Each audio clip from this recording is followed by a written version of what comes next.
Hello everyone, welcome back to my YouTube channel. तो हमने अपना पहला चैप्टर चालू कर दिया है जो कि क्या है, सेट। एक वीडियो पहले आ चुकी है जिसमें हमने समझा है सेट क्या होता है और सेट को रिप्रेजेंट करने के जो दो तरीके हैं, रोस्टर फॉर्म और सेट बिल्डर फॉर्म, उनमें क्या अंतर होता है, कैसे उनमें रिप्रेजेंट किया जाता है। आज हम सेट का जो चैप्टर है उसमें आगे बढ़ेंगे और जो पहली चीज हम आज पढ़ने वाले हैं वो है cardinal number of a set. ठीक है, क्या पढ़ेंगे हम? Cardinal number of a set. देखो, मैं एक सेट बना रहा हूं ए, ठीक है। इसके एलिमेंट्स हैं 1 2 3 4 5। ये क्या है? इसके एलिमेंट्स है। किसी भी सेट के कार्डिनल नंबर को कैसे लिखते हैं हम? एन लिखते हैं, ब्रैकेट में ए लिखते हैं। इसको कैसे पढ़ा जाता है? कार्डिनल नंबर ऑफ सेट ए। अगर कोई सेट होता बी और उसका कार्डिनल नंबर लिखना होता तो हम कैसे लिखते हैं? एन ब्रैकेट में बी। तो कैसे पढ़ते हैं? Cardinal number of set B. इस तरीके से लिखा जाता है किसको? कार्डिनल नंबर को। समझते हैं कार्डिनल नंबर का मतलब क्या होता है? तो कार्डिनल नंबर बताता है हमें कि किसी सेट में कितने एलिमेंट्स है। मतलब किसी सेट में जितने नंबर ऑफ एलिमेंट्स है वो नंबर क्या है? कार्डिनल नंबर है उस सेट का। जैसे कि ये जो सेट है ए, इसमें कितने एलिमेंट्स है? 1 2 3 4 5। 5 एलिमेंट्स है इस सेट में। तो जो कार्डिनल नंबर है सेट ए का वो किसके इक्वल होगा? 5 के इक्वल। क्लियर है ये चीज? फॉर एग्जाम्पल एक और एग्जाम्पल लेते हैं। मान लो एक सेट है बी और इसके एलिमेंट्स हैं ए बी सी। तो जो बी सेट है उसमें कितने एलिमेंट्स हैं? उसमें 3 एलिमेंट्स हैं, 1 2 3, है कि नहीं? तो जो कार्डिनल नंबर होगा सेट बी का वो किसके इक्वल होगा? 3 के इक्वल। बहुत आसान चीज है कार्डिनल नंबर। कार्डिनल नंबर क्या है? Number of elements of a set. एक सेट में कितने एलिमेंट्स हैं, वो जो नंबर है वो नंबर क्या कहलाता है उस सेट का? Cardinal number. बहुत छोटी सी चीज है, इसको दिमाग में रखना, ठीक है, आगे काम आएगी। अब जो आज का हमारा मेन टॉपिक है जो हम पढ़ने वाले हैं वो टॉपिक है टाइप्स ऑफ सेट्स। कुछ तरीके के सेट्स हम पढ़ेंगे आज जो कि आप बार बार इस्तेमाल करोगे, ठीक है। तो टॉपिक क्या है? Types of set. छोड़ो क्या डाले हेडिंग, सीधा पढ़ते हैं, ठीक है। तो पहला सेट जो हम पढ़ने जा रहे हैं वो सेट क्या है? Empty set. कौन सा सेट? Empty set. समझते हैं एम्प्टी सेट क्या होता है। तो मैं आपके सामने सेट बिल्डर फॉर्म में एक सेट लिखता हूं तो फिर हम समझेंगे उसके एलिमेंट्स क्या क्या है, ठीक है। ध्यान देना, मैंने कहा एक सेट है ए, कर्ली ब्रेसेस से लिखते हैं, हम सभी को पता है। एक्स जो है उसके सारे एलिमेंट्स को डिनोट कर रहा है, बहुत अच्छी बात है। और एक्स कुछ इस तरीके से है, एक्स इज सच दैट कि एक्स 5 और 6 के तो बीच में है। एक्स जो है वो 5 से बड़ा है और 6 से छोटा है।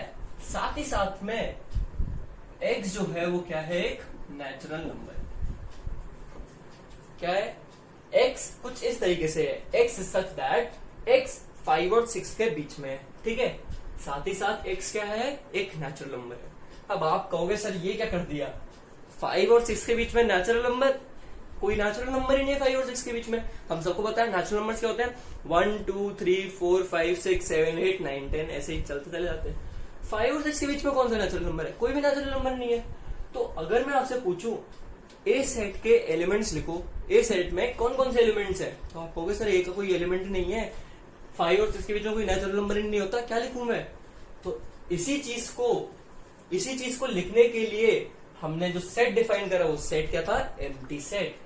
ऐसे टाइप के सेट को जिसमें कोई एलिमेंट ना हो हम दो तरीके से लिखते हैं। एक तरीका है फाई बना दो या फिर खाली कर्ली ब्रेसेस बना दो। क्या कर दो? या तो फाई लिख दो या क्या कर दो? खाली कर्ली ब्रेसेस बना दो। एम्प्टी सेट को इन दो तरीकों से लिखा जाता है, या तो ये या फिर ये। तो अगर आपसे कोई बोले कि ए क्या है तो आप कहोगे ए एम्प्टी सेट है, और उसे कैसे लिखोगे? फाई से या फिर कर्ली ब्रेसेस से। क्लियर है ये चीज? तो पहला सेट जो हमें पढ़ना था वो क्या है? Empty set. Empty set is a set जिसमें कोई भी एलिमेंट नहीं है, उसका कोई भी एलिमेंट एग्जिस्ट नहीं करता। उसको लिखने के दो तरीके होते हैं एम्प्टी सेट को, या तो फाई से या फिर कर्ली ब्रेसेस खाली कर दो, मतलब बिना कुछ भी लिखे अंदर बस खाली कर्ली ब्रेसेस बना दो। ये दो तरीकों से एम्प्टी सेट को रिप्रेजेंट किया जाता है। क्लियर है ये चीज? देखिए अगला जो सेट हमें पढ़ना है वो सेट क्या है? Singleton set. कौन सा सेट? Singleton set. अरे यार, सिंगलटन सेट। सिंगलटन सेट नाम से ही समझ आ रहा है, सिंगलटन सेट में क्या होगा, सिर्फ और सिर्फ एक एलिमेंट होगा। मतलब ऐसा सेट जिसमें सिर्फ एक एलिमेंट हो, वो सेट क्या कहलाएगा, सिंगलटन सेट कहलाएगा। मैं एक और आपको एक एग्जांपल लेकर दिखाता हूं, जिसमें का एक सेट है ए, जिसमें x सारे एलिमेंट्स को रिप्रेजेंट कर रहा है, और x कुछ इस तरीके से है कि x स्क्वायर बराबर है 9 के। ठीक है, x स्क्वायर बराबर है 9 के, साथ ही साथ x क्या है, नेचुरल नंबर भी है। ठीक है, हमें पता है x स्क्वायर बराबर है अगर 9 के, तो x क्या क्या हो सकता है, x क्या हो सकता है, 3 भी हो सकता है, -3 भी हो सकता है। लेकिन एक और कंडीशन क्या लगी हुई है, एक और कंडीशन ये लगी हुई है कि x क्या है, एक नेचुरल नंबर है। -3 एक नेचुरल नंबर होता है नहीं, तो -3 हमारे आंसर का पार्ट नहीं हो सकता। तो x की जो एक और इकलौती वैल्यू निकल के आई, जो ए सेट का एलिमेंट हो सकती है, वो वैल्यू क्या है, 3। तो अगर आपसे कोई बोले ए सेट क्या है, तो ए सेट ये है कि नहीं है, सिर्फ एक एलिमेंट है 3, है कि नहीं। तो ए सेट क्या है, सिंगलटन सेट का एग्जांपल है। सिंगलटन सेट क्या, एक ऐसा सेट जिसमें सिर्फ और सिर्फ एक एलिमेंट हो, क्या कहलाता है, सिंगलटन सेट। ये जो दोनों सेट है, इनको नोट करिए, फिर हम आगे बढ़ रहे हैं। पहला सेट क्या है, एम्प्टी सेट, जिसमें कोई भी एलिमेंट ना हो। कैसे लिखा जाता है, या तो फाइ बना दो खाली, या फिर कर्ली ब्रेसेस को खाली छोड़ दो। ठीक है, सिंगलटन सेट जिसमें सिर्फ एक एलिमेंट हो। एक एग्जांपल आपको दे दिया है, और लिखने का तो वही नॉर्मल तरीका है। ठीक है, तो इसको नोट करो, फिर हम बातचीत बाकी सारे सेट पढ़ते हैं। ठीक है, देखिए अगला सेट जो हम समझने वाले हैं, वो सेट क्या है, इनफाइनाइट सेट। कौन सा सेट, इनफाइनाइट सेट। नाम से ही समझ आ रहा है, इनफाइनाइट सेट मतलब इनफाइनाइट एलिमेंट्स, मतलब एक ऐसा सेट जिसमें इनफाइनाइट एलिमेंट्स हो, क्या कहलाएगा, इनफाइनाइट सेट। फॉर एग्जाम्पल मैं आपसे कहूं, नेचुरल नंबर जितने भी हैं उनका एक सेट बनाओ, तो नेचुरल नंबर्स तो इनफाइनाइट है, 1 2 3 से लेकर चलते ही चले जा रहे हैं। तो वो जो सेट बनेगा, वो सेट क्या कहलाएगा, इनफाइनाइट सेट। जैसे मैंने आपसे कहा एक सेट है ए, ठीक है, जिसके सारे एलिमेंट्स को रिप्रेजेंट कर रहा है x, और x कुछ इस तरीके से है कि x बिलोंग कर रहा है किसको, नेचुरल नंबर्स को। तो ए जो सेट है वो किसका एग्जांपल है, इनफाइनाइट सेट का। बहुत आसान है, infinite set is a set जिसमें जो नंबर ऑफ एलिमेंट्स है वो कितने हैं, इनफाइनाइट है। इसी का अपोजिट फाइनाइट सेट, ये भी एक और नाम वाला सेट है। ठीक है, नाम से ही समझ आ रहा है हमें, क्या, फाइनाइट सेट मतलब फाइनाइट नंबर ऑफ एलिमेंट्स। एक ऐसा सेट जिसमें काउंटेबल नंबर ऑफ एलिमेंट्स हो, वो क्या कहलाएगा, फाइनाइट सेट कहलाएगा।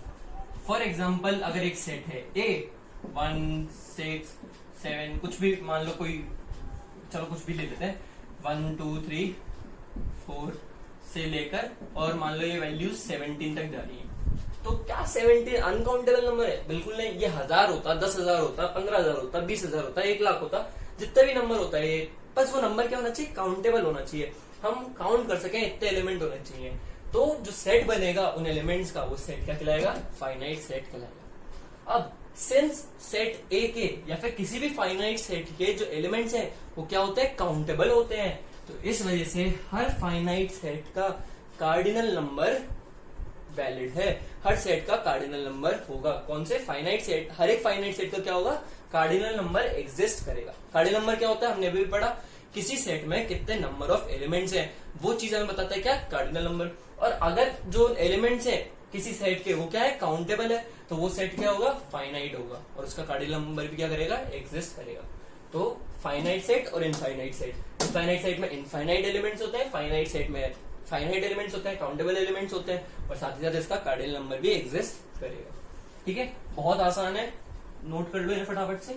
हम अगले 2 सेट पढ़ते हैं। जो अगले 2 सेट हम पढ़ने वाले हैं, वो 2 सेट है इक्वल सेट और इक्विवेलेंट सेट। नाम में बस थोड़ा सा अंतर है, पर समझेंगे आप तो बहुत इंपॉर्टेंट है और काफी इंटरेस्टिंग है। ठीक है, देखो पहला सेट जो हम पढ़ने वाले हैं वो क्या है, इक्विवेलेंट सेट।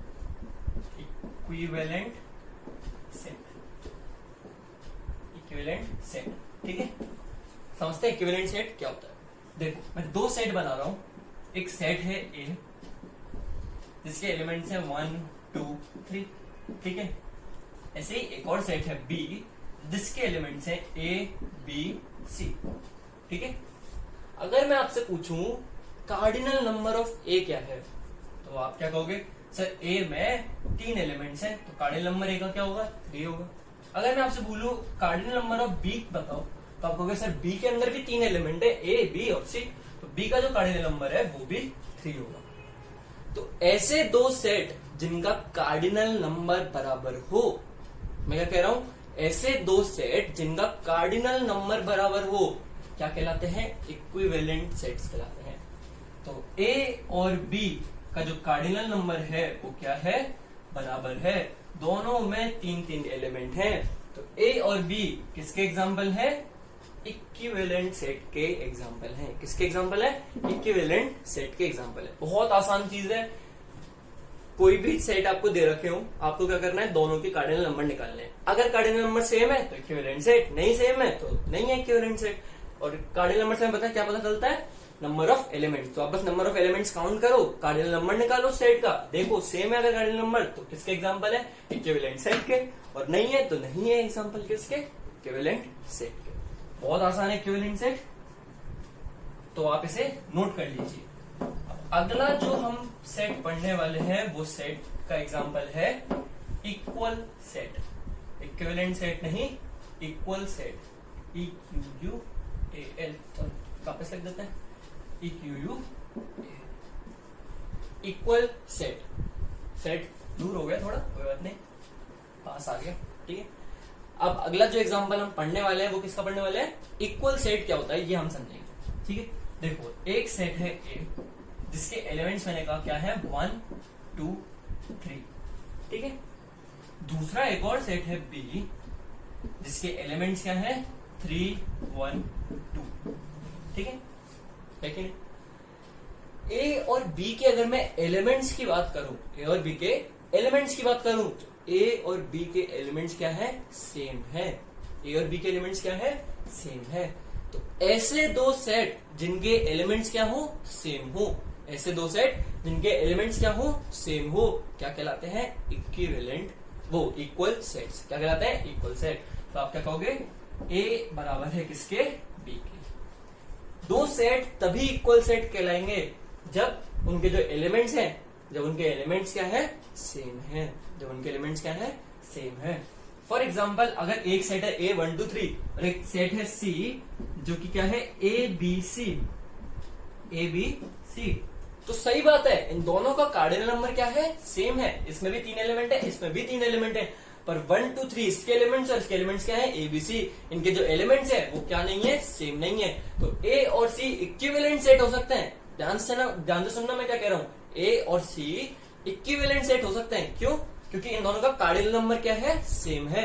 लेकिन A और C इक्वल सेट नहीं हो सकते। A और C क्या है? इक्विवेलेंट सेट्स है, इक्वल सेट्स नहीं है। लेकिन A और B की बात करूं मैं तो इनके एलिमेंट्स क्या है? सेम है। इसके भी एलिमेंट क्या है? 1 2 3 और इसके भी एलिमेंट क्या है? 1 2 3। लिखने के ऑर्डर से कुछ फर्क नहीं पड़ता, अल्टीमेटली एलिमेंट्स क्या है वो ध्यान देना होता है। 3 1 2 लिखो, चाहे 1 2 3 लिखो, चाहे 2 1 3 लिखो, कुछ भी लिखो, सेट में एलिमेंट क्या है वो मैटर करता है, ऑर्डर से फर्क नहीं पड़ता है। तो A और B जो है उनके एलिमेंट्स क्या है? सेम है। तो A और B क्या कहलाएंगे? इक्वल सेट्स कहलाएंगे। अब एक ट्रिकी क्वेश्चन आपसे पूछ रहा हूं। ट्रिकी क्या है? बहुत आसान है, थोड़ा भी दिमाग नहीं लगाना है। अगर दो सेट इक्वल है, मैं क्या कह रहा हूं, अगर दो सेट इक्वल सेट्स हैं तो क्या वो इक्विवेलेंट सेट्स होंगे? अगर दो सेट इक्वल हैं तो क्या वो इक्विवेलेंट सेट्स होंगे? बिल्कुल होंगे। अगर A के सारे एलिमेंट और B के सारे एलिमेंट सेम है तो दोनों में सेम नंबर ऑफ एलिमेंट्स होंगे नहीं होंगे? होंगे। दोनों का जो कार्डिनल नंबर होगा वो भी क्या होगा? सेम होगा। और अगर दोनों का कार्डिनल नंबर सेम है तो A और B क्या है? साथ में इक्विवेलेंट सेट्स भी हैं। यानी कि हर एक इक्वल सेट्स, जितने भी इक्वल सेट्स होते हैं वो सारे क्या भी होते हैं? इक्विवेलेंट सेट भी होते हैं। लेकिन सारे इक्विवेलेंट सेट क्या नहीं होते? इक्वल सेट नहीं होते। इक्वल सेट होने के लिए एलिमेंट सेम होना चाहिए और इक्विवेलेंट सेट होने के लिए कार्डिनल नंबर सेम होना चाहिए। दोनों ही तरह के जो सेट है, इक्वल सेट्स और इक्विवेलेंट सेट, बहुत ही इंपॉर्टेंट है, आपको ढंग से क्लियर होना चाहिए। इक्वल सेट्स क्या होते हैं और इक्विवेलेंट सेट क्या होते हैं। बहुत आसान भी है।